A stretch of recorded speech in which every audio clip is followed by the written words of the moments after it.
Hi guys, my name is Christine, and today I'm talking about how you can stop procrastinating forever. So, there's a quote that I really like by Tony Robbins, and it's going to be very paraphrased because I can't remember exactly the way that he said it.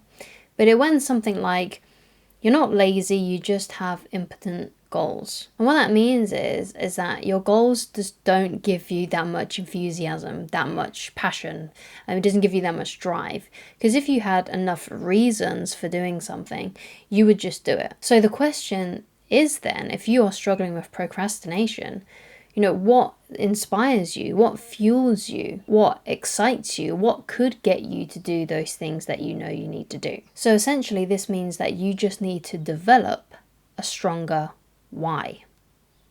So I'm going to give you a list basically of a few things that could fuel you. And these are things that you may know about already, or these are things that might open your eyes a little bit and think, oh, I can actually use that kind of incentive to do these things. And of course, the answer to that is yes. So I'm going to give you a list of different things that you can kind of think about that could actually fuel you. So one of the things that could fuel you is proving someone wrong. Perhaps you have a family member or an ex, or just someone in your life that thought that you couldn't do something, and then basically you're using that as an incentive to prove to do whatever you need to do, basically, like whatever it is. It might be an exercise goal, it might be a business goal, it might be a goal when it comes to your studying towards your education, or something like to get a PhD or something, something like that. And you're basically using the fuel of proving someone wrong to actually do that. Like, you're going to show them basically that you can succeed, that you can do whatever it is that you want to do, and you can do that, and you're proving them wrong. That could be something that you use. Another thing is to, let's say, impress a crush.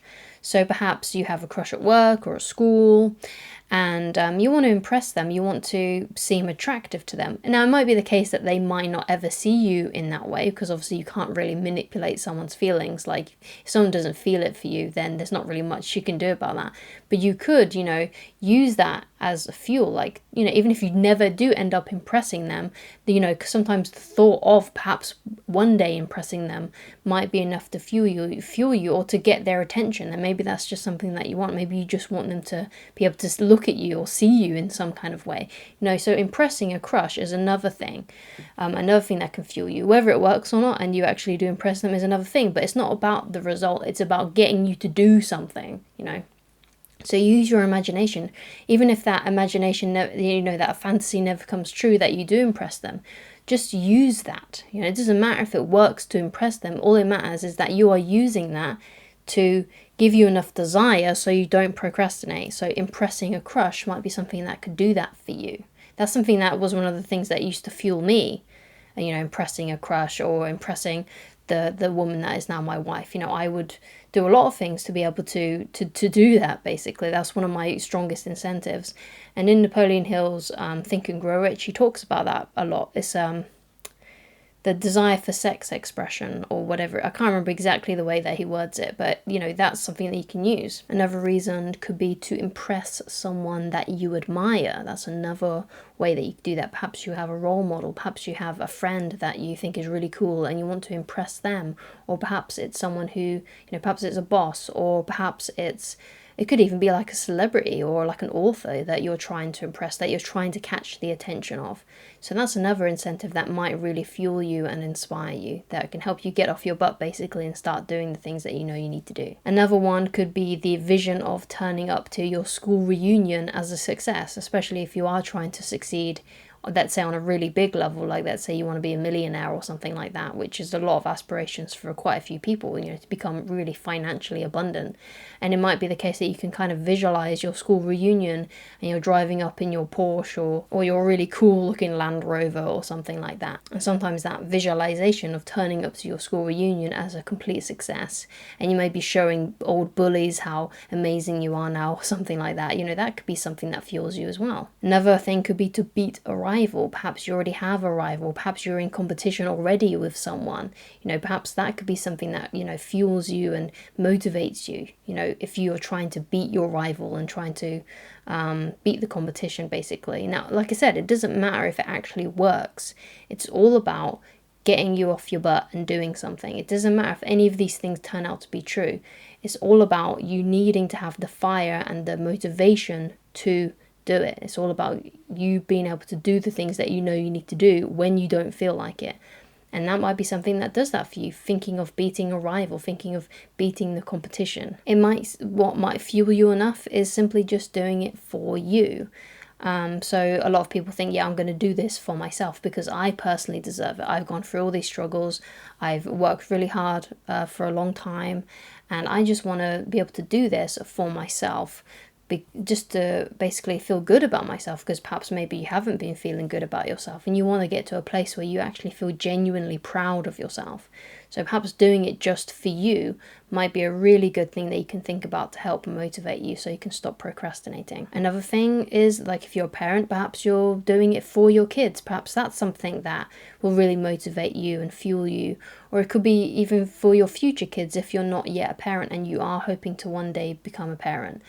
Doing it for them. So perhaps it might be the idea of, you hear this a lot from people that especially have become successful, is like, I didn't want my family to struggle like how I struggled when I was younger and what my family had to go through. That's something that you often hear that motivates people that are really successful, because they just didn't want to see their family go through the same pain that they did when they was a kid. And another one is perhaps to get out of a job that you hate. Like, if you're in a really uncomfortable job that you don't like, that makes you feel bad about yourself, that perhaps is like super, super stressful, especially if this is like a business goal.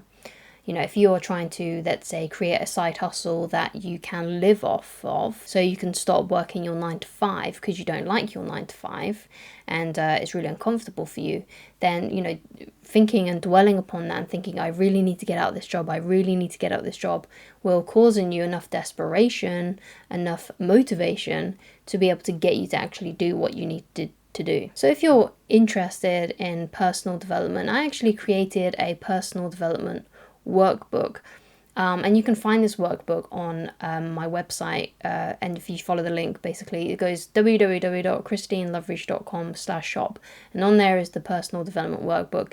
It costs less than an actual physical book that you can get from your local bookstore, so it's not very much money, but obviously you don't have to get it if you don't want to. But if you do end up getting it, please make sure that you check your spam folder. But basically that workbook is a 30-day personal development workbook, which basically is a step-by-step guide to help you achieve your short-term and long-term goals.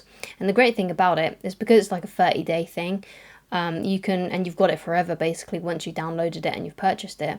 You can keep on reusing it over and over again. You can print it out as many times as you want to, or the way that I've used it, because I've obviously practiced on it myself, is I just keep it on my computer and I write down the exercises in the workbook instead of printing it out to save paper if you're into, being an environmentalist and whatnot. But the good thing is that it's yours forever, so you can just keep on using it, and it's only a one-time purchase. You don't have to keep on purchasing it unless you lose it, obviously, but you get it once and you got it forever. So once you've figured out basically what is a strong enough reason for you to do whatever it is that you need to do so you can stop procrastinating, you got to then find a way to make it enjoyable for yourself, that you personally enjoy, because there's no point just doing it in the same way that everyone is telling you to do it. So for example, someone on social media may be doing something and you think that's the right way to do it. No, find a way that's fun for you. So if it's exercise, think of a way that's fun for you to do it. Perhaps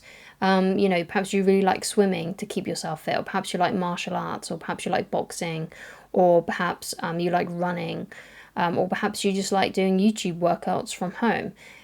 Find a way that you enjoy doing it. What motivates you, but that would be enjoyable for you. And it's the same with anything, like anything that you're trying to do, whether it's studying, whether it's writing a book, whether it's creating a business. Find a way that's fun for you, that you enjoy, that's going to actually draw you to it, as opposed to you wanting to turn away from it and not do it. Find a way that makes it fun and enjoyable for yourself, because if you're just doing it because that's the way everyone else is doing it, then you're probably not going to enjoy it as much. Find a way that you personally enjoy doing it, and always kind of keep this in the back of your mind, and that is, you won't experience any kind of burnout and any kind of like lack of motivation if you're always working from a place of inspiration. Now, sure, sometimes inspiration takes a little bit more time to ignite depending on the kind of day that you're having, but if you're working from a place of inspiration and you're working on inspired thought when you're feeling passionate, then you're never going to experience burnout, because you can't be experiencing burnout and kind of like this feeling of fatigue and tiredness and be inspired at the same time. So the idea is to create some kind of like storm inside of yourself of inspiration. So what gets you inspired? That's a good question to ask yourself. How can I get myself inspired? So for example, perhaps you listen to a lot of inspirational music, or perhaps you just think of the reason why you want to do it. Think of, proving those people wrong, or whatever it is from that list that I gave you that might help you. And by the way, that's not a full list. I mean, that was just what I could think of, when I was designing the plan for this video, but there might be other reasons that you have. So if you have any more, then please leave them down in the comments. Something that fuels you, something that motivates you. But if you're working from a place, the idea is then to create as much inspiration in your life as you possibly can. Try and fill your thoughts and fill your environment, fill your mind, fill your emotions with inspiration. And then you'll never experience burnout. And then you're always going to be motivated to do what you need to do. Because if you're working from an inspired state, and a creative, passionate state, then it's going to be so much more easier for you to actually do whatever it is that needs to be done, because you're inspired. So always come from that place of inspiration. So that's my idea on how to stop procrastinating forever. You really need to, in order to stop procrastinating forever, you really do need to take these ideas that I've said to you to heart. And you really need to practice them and put them into action, because if you don't put them into action, then this video is like useless to you, okay? So thank you so much for watching, and I shall talk to you again very soon, and please take care. Goodbye.